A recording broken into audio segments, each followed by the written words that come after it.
쉽고 알찬 뉴스 패키지 지금 바로 배달합니다. 직송 뉴스.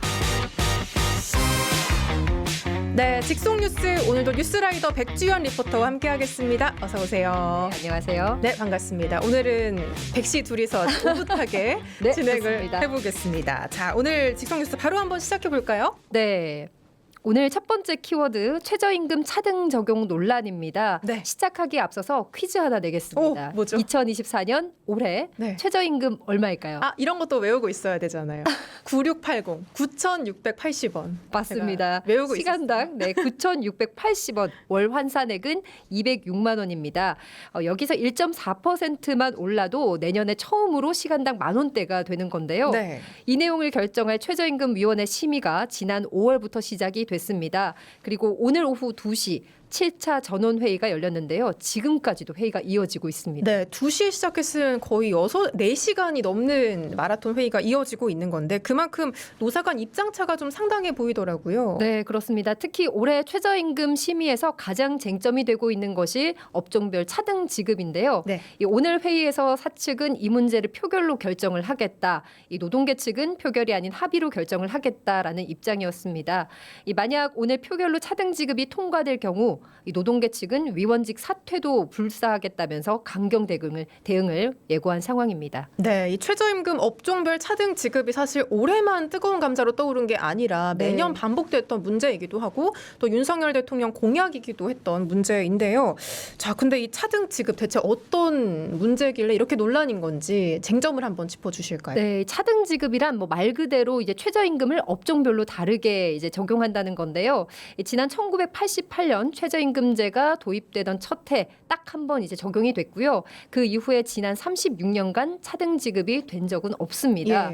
예. 다만 현행법에 이런 규정이 있습니다. 이 최저임금은 근로자의 생계비와 유사 근로자의 임금, 노동 생산성과 소득 대체율을 고려해서 정한다. 이 경우 이제 사업의 종류별로 구분해서 정할 수 있다. 이런 규정이 있는데요. 예. 그래서 사측이 그동안에 이제 꾸준하게 차등 지급 카드를 꺼내 왔고요.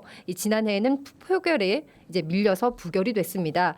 그리고 올해는 사측이 음식점업과 택시 운송업 그리고 편의점업 이 세 개 업종을 구체적으로 지목을 하면서 이 차등 지급 논란이 수면 위로 부상했습니다. 네, 사측이 음식점업, 편의점업, 택시 운송업 이렇게 네. 3개 업종을 콕 집어서 지정을 한 건데 네. 이유가 있을까요? 경영계 입장을 좀 들어보면요. 요즘 소상공인들이 경영난에 좀 힘들어하고 있잖아요. 예. 게다가 인건비 고충까지 있어서 이제 어려움이 많은데 이런 어려움을 덜기 위해서 차등 지급이 반드시 필요하다라는 거고요. 특히 최저임금 미만율이라는 게 있습니다. 네. 이 최저임금 미만율이 유난히 높은 업종 3개를 꼽다 보니까 이렇게 음식점, 택시 그리고 편의점이었다는 겁니다. 그러니까 이 3개 업종이 최저임금 미만율이 유난히 높은 업종이다라는 건데 최저임금 미만율이 그럼 어떤 개념인 거죠? 이제 쉽게 말해서 시간당 임금이 최저임금에도 미치지 못한다. 이 최저임금보다 적게 받는 노동자 비율을 말하는 건데요. 예. 이 전체 노동자의 약 13% 정도, 300만 명 이상이 여기에 해당된다고 합니다. 이 업종별로 음식점업이나 도소매업 그리고 5인 미만의 영세 사업자가 이제 많았는데요. 이 경영계에서는 최저임금이 너무 높아서 이런 악순환이 반복된다는 겁니다. 그러니까 영세 사업장은 최저임금조차 맞출 여력이 되지가 않는데 억지로 이렇게 하다 보니까 갈수록 운영난이 심각해진다는 건데요. 경상남도 소상공인 연합회 정책경영기획팀 임채연 팀장의 의견 들어보시죠. 현재 소상공인들은 하루하루를 버텨나가는 것에 목적을 둘 정도로 힘든 나날들을 보내고 있습니다.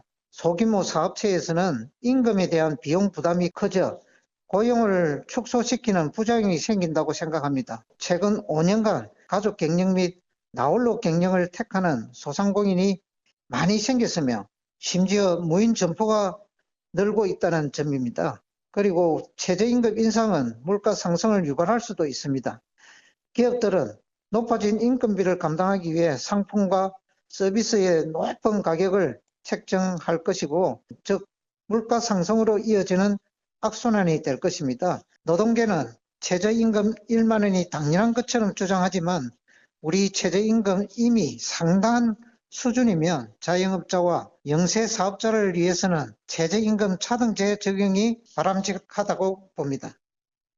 네, 그러니까 정리를 해보자면 업종별로 이 임금을 지급하는 여력이 다 다른데 네. 이걸 똑같이 정해놓다 보니까 아까 말씀하신 것처럼 인터뷰에서 들은 것처럼 어떤 곳은 직원들 다 내보내고 이제 나 홀로 사장으로 일하는 곳들도 있고 네. 또 어떤 무인점포도 곳은 있고. 그렇죠. 네. 뭐 주휴수당 줄여보려고 이렇게 쪼개기 알바를 구하는 형태가 많이 또 생겨났더라고요. 그래서 차라리 이 최저임금을 좀 낮춰서 지급할 수 있는 업종을 만들어서 소상공인도 살고 고용을 늘려보자라는 걸로 한번 정리를 해볼 수가 있겠습니다.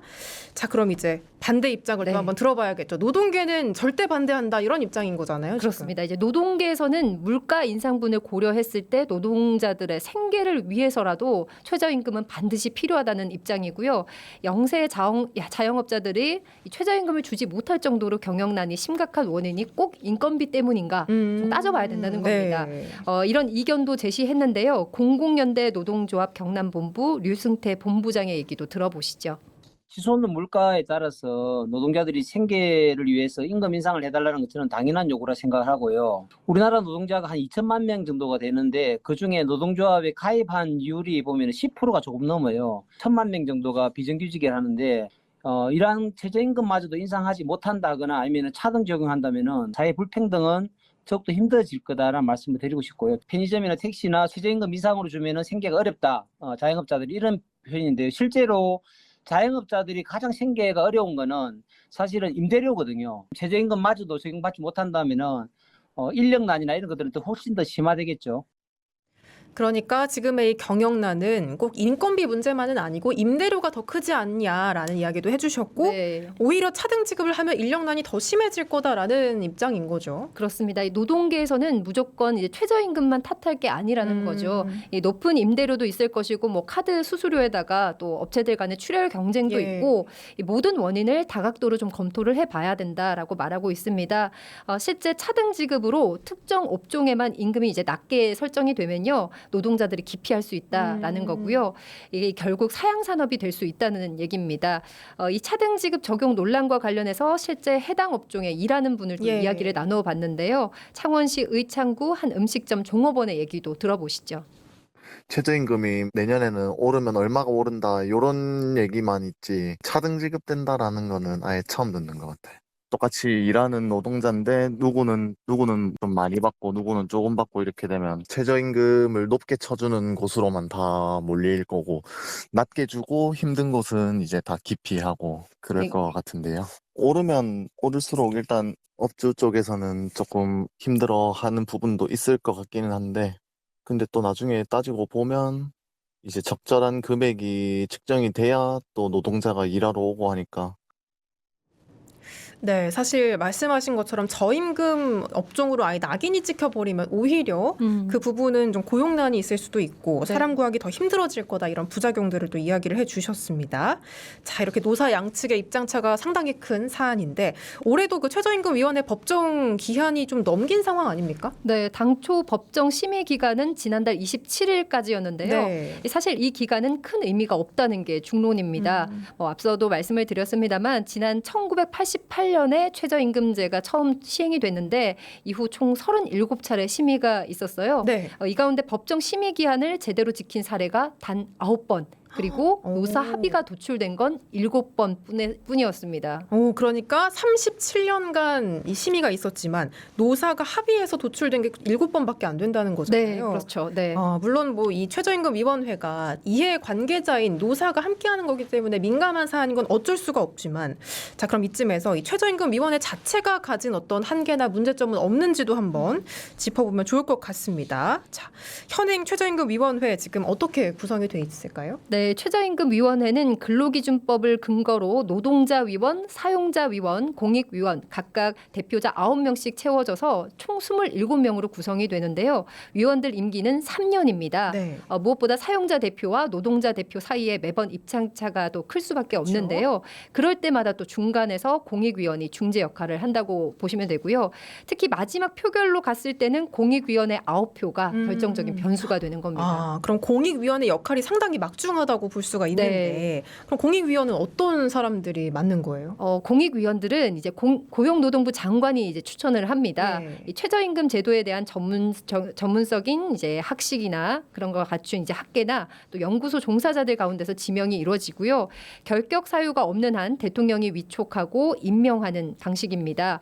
결국 최저임금은 매년 정부의 입장이나 성향에 따라서 결정될 가능성도 없지 않습니다. 결국에는 공익위원도 정부가 위촉하는 거기 때문에 네. 최저임금도 정부 입맛에 맞게 결정되지 않냐라는 비판이 나올 수밖에 없는 지점일 것 같습니다. 자, 노사 양측이 대립하게 되면 공익위원이 중재안을 내놓는다고 말씀해 주셨잖아요. 그럼 이 중재안 같은 경우는 어떤 뭐 기준이나 원칙 같은 게 있는 건가요? 중재안 산출 방식에는 사실 뚜렷한 기준이나 계산법이 없는 실정입니다. 그렇다 보니까 노사 모두가 결과에 불만인 상태로 끝나는 경우가 종종 발생하는데요. 네. 이참에 최저임금위원회 구성이나 결정 방식을 좀 바꿔서 소모적인 논쟁을 좀 줄여보자는 얘기도 있습니다. 창원대학교 법학과 오상호 교수 얘기도 들어보시죠. 최저임금은 거의 매해 보면 공익위원회 입장으로 결정되는 구조다 보니까 이 신뢰관계를 기반으로 하는 사회적 대화기구로서의 지위가 무색해지고 있다라고 보여지는데요. 최저임금위원회 구성이랑 최저임금의 결정 방식의 개선을 고민해 볼 시점이라고 생각하는데요. 공익적 이익을 대변할 수 있는 공익위원 중심의 전문가 제도로 개편하는 게 맞다고 생각하고, 그러려면 5명의 상임 공익위원 플러스 각각 2명의 비상임 노사위원 총 9명으로 구성하는 것이 타당하다고 봅니다. 최저임금은 경제적 여건과 상황이라는 측면도 함께 고려되어야 되기 때문에 공익위원 후보 제청과 관련해서는 현행과 같이 고용노동부뿐만 아니라 다른 관련 경제부처도 함께 참여하는 등의 확대가 이루어진다라면 최저임금위원회를 둘러싼 문제의 좀 일정 부분이 해소되지 않을까 생각을 하고요. 네, 최저임금위원회 구성에도 좀 개선이 필요하지 않을까라는 생각을 해보게 됩니다. 자, 차등 적용 얘기 다시 한번 돌아가 봐서 이제 이번에 그 차등 적용안이 적용이 된다면 말씀하신 그 3개 업종, 편의점업, 택시 운송업, 음식점업 네. 이 3가지의 이제 최저임금이 낮아질 수도 있는 건데, 근데 이 최저임금을 삭감하는 게 법률적으로도 가능한 일인가요? 이 부분에 대해서는 법적인 다툼 소지가 있는데요. 네. 현행법 규정에는 명확한 기준이 없다고 합니다. 이 최저임금을 단일 적용할 때와 업종별로 차등 적용할 경우 임금 수준 차이를 어떻게 할지 기준이 아직 없는 상태라고 하고요. 이 차등 지급을 하게 되면 아무래도 이제 최저임금을 똑같이 적용할 때보다는 임금이 낮아질 수 있기 때문에 이 기준에 대한 근거 마련이 좀 필요한 상황입니다. 차등 지급 통과 여부 그리고 최저임금 금액도 노사 양측이 늦어도 8월 중순까지는 합의를 해야 마무리를 해야 내년부터 새로운 최저임금 적용이 가능한데요. 이 최저임금 결정을 두고 어느 해보다 치열한 격돌이 또 전망이 됩니다. 네, 최저임금 업종별 차등 지급 이야기 한번 나눠봤는데 노사 모두가 만족할 만한 결론이 뭐 쉽지는 않겠지만 최대한 합리적인 결론에 도달할 수 있기를 바라보겠습니다. 자, 직송 뉴스 다음 뉴스로 한번 넘어가 볼까요? 네, 두 번째 키워드는 마산 국화축제 명칭 논란입니다. 네. 오는 10월 마산 국화축제를 앞두고 명칭 변경 문제가 지역에서 또 이슈가 되고 있는데요. 이 창원시가 지난달 26일 축제위원회 회의를 열고 마산 가고파 국화축제 명칭 변경안을 심의한 결과 만장일치로 통과가 됐는데요. 그런데 여기서 이제 가고파란 말이 들어갔잖아요. 네. 이 가고파는 뭐 많이들 아시겠습니다만 마산 출신의 문인 이은상 시인의 대표시 제목이자 가곡 제목입니다. 이를 두고 지역의 민주화 단체들은 이은상의 과거 친독재 행적을 비판하면서 축제 명칭에서 가고파를 빼달라고 요구를 하고 있는데요. 김주열 열사 기념사업회 김영만 상임의장의 얘기도 들어보시죠. 마산이라고 하면 3.15 부마항쟁, 6월항쟁 이런 걸 통해서 민주 성지로 알려져 있고 또 시민들의 자긍심도 그래서 크죠. 그런데 가고파 이은상은 친독재적 인물이었고요. 3.15 정부 통령 선거 당시에 이승만 대통령을 대통령으로 당선시키기 위해서 전국 유세를 다니는 인물입니다. 그리고 이제 박정희 시절에는 유신 찬양 성명서를 발표했고요. 전두환 시절에는 장충체육관에 당선된 전두환을 제일 먼저 이렇게 축하를 했고요. 그 덕으로 또 국정자문위원까지 맡아서 일을 했던 그런 인물입니다. 이현상이 우리 3.15 의거, 그다음에 2차 4월 11일 항쟁, 불합리, 불합법이 빚어낸 불상사라고 했고요. 지성을 잃은 데모다. 예, 무모한 흥분이다. 이런 식으로 얘기를 했습니다. 3.15 1차, 2차 항쟁을 완전히 부정하고 마산 시민을 모독한 거죠. 네, 가고파라는 명칭에도 이제 문제가 있다는 주장인데, 근데 이 축제 명칭을 변경하는 절차에도 약간 논란이 있었더라고요. 그렇습니다. 민주주의 관련 시민단체들의 말에 따르면요. 이 창원시가 축제 명칭을 변경하는 과정에서 주민들의 의견이 전혀 반영되지 않았다는 겁니다. 또한 주관단체인 마산국화축제위원회와도 사전에 협의가 없었다는 점을 또 지적하고 있는데요. 예. 참고로 축제 주관단체인 마산국화축제위원회는 실제 국화를 재배하고 또 작품으로 만들어서 축제에 내는 농민들로 구성이 돼 있습니다. 이분들의 의사가 전혀 반영이 안 된 명칭 변경이어서 문제가 되고 있는 거네요. 자, 근데 이렇게 주민 의견 수렴 과정도 없이 좀 급하게 명칭을 정하는 이유가 있을까요? 창원시는 마산의 지역 정체성을 축제에 담기 위해서 가고파 명칭을 이제 환원한다는 입장입니다. 환원한다는 표현에 근거가 되는 부분이 있는데요. 국화축제는 지난 2000년 마산 국화축제로 시작이 돼서 2005년부터 2018년까지 10여 년 동안 가고파 국화축제로 진행이 됐습니다. 그러다가 2019년부터 가고파란 명칭이 빠졌는데요. 예. 이후 6년 만에 가고파가 이제 추가가 되는 셈입니다. 지역의 문화성을 담고 경제적 효과도 높이고 축제의 관광 효과를 높이기 위해서도 명칭에 가고파가 들어가야 된다 주장하는 쪽도 있는데요. 창원시의회 기획행정위원회 박선혜 위원장 얘기 들어보시죠. 가고파를 넣어서 관광성이나 문화성이나 아니면 어떤 정서적 지역적 특성을 집어넣어서 활력을 좀 불어넣으려고 하니까 자꾸 이제 노산 선생님을 거론하면서 이걸 반대해요. 3.15는요. 무엇보다 우리 민주화와 관련된 우리 마산의 대표 정신이에요. 근데 이 3.15만 가지고요. 모든 것을 담기에는 한계가 있어요. 이 축제 같은 명칭이 경제적 효과에 지대한 영향을 미친다고 보거든요. 저는 일부 단체들이 그렇게 자꾸만 옛날 수십 년 전에 이런 걸 가지고 하니까 참 안타깝고요. 네, 모쪼록 주민 의견 수렴이 좀 필요하다는 생각이 듭니다. 자, 뉴스라이더 백지원 리포터와 함께했습니다. 말씀 고맙습니다. 네, 고맙습니다.